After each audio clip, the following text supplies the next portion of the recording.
Hello everyone, welcome to a new video about performance tests in the channel. So this time we have the new Core i9 13900K and we're going to be running some tests to compare it with the 12900K from the last gen to compare and analyze the performance gains of these new generations. But we need to remember that this new 13900K has twice as much efficiency cores as the last gen. So now these have 16 efficiency cores compared to the 8 efficiency cores that had the 12900K. So with this detail set, let's go to the benchmarks.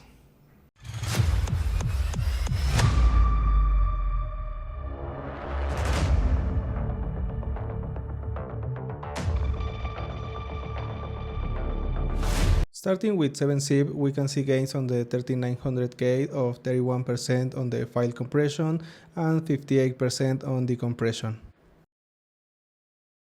In Cinebench, due to the increase in the core count, we can see an improvement of 52% in multicore for the 13900K. And if we look at the single core part, which is where we can better compare the gains of this new generation, we have an increase of 11%. Going to Blender, we can see gains from 45 to 48%. In V-Ray, in the CPU test, the increase is about 54%.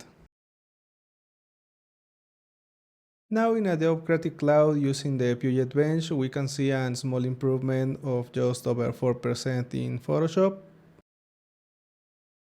Going to Premiere, we can notice a bigger increase, now of 34%. And finally, in After Effects, we have 14% improvement.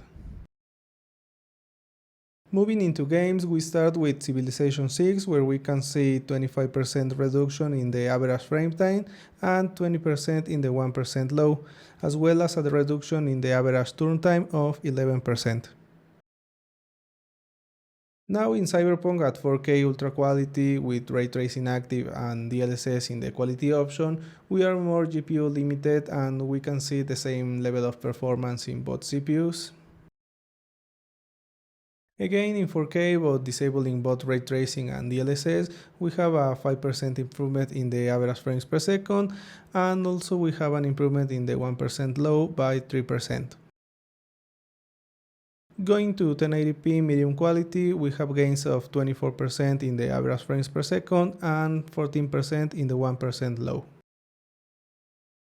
In Metro Exodus at 4K Ultra Quality with Ray Tracing active and DLSS in the quality option, we see similar results in the average frames per second with just under 2% gain for the 3900K and 6% improvement in the 1% low. Again in 4K, but now without Ray Tracing nor DLSS, we can see a similar story with just over 2% improvement in the average frames per second and about 9% in the 1% low. Going to 1080p medium quality, we have improvements of 15% in the average frames per second and 24% in the 1% low. In Horizon Zero Dawn at 4K Ultimate Quality, we see an improvement of 5% in the average frames, but we also saw a big change in the 1% low, improving by 86%. Going to 1080p Original Quality, we have a gain in average frames per second of 37% and 19% in the 1% low. In Shadow of the Tomb Raider at 4K Ultra Quality with Ray Tracing active and DLSS in the quality option, although we do not see an improvement in the general frames per second, we can see an improvement in the CPU part from 23 to 32%, which could help to make the game feel more responsive. Again in 4K Ultra, but without Ray Tracing nor DLSS, we have a similar scenario, but now with gains from 17 to 35%.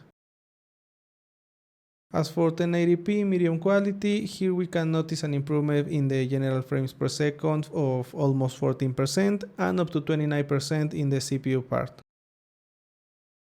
Lastly, we have Rainbow Six Siege starting with 4K Ultra Quality with DLSS in the quality option. We have practically the same results in frames per second. Now deactivating DLSS in the same 4K Ultra Quality, we see similar results. And finally, in 1080p medium quality without DLSS, we can see an improvement in frames per second of 27% and in the 1% loss of 25%. Well, looking at the results, we can see some improvements in 1080p from 12 to 28%, and in 4K we saw the same results since we are more limited by the GPU than the CPU. And from the productivity part, we are seeing some improvements of around 50%, but we need to remember that this 13900K has 8 more efficiency cores than the 12900K.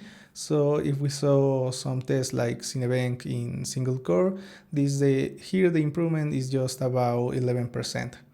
But this is still a very good CPU and a great choice, especially if you remember that these new CPUs are still compatible with last gen motherboards and with DDR4 RAM. So I think we left the video here, and I hope this was useful, and we'll see you in the next video.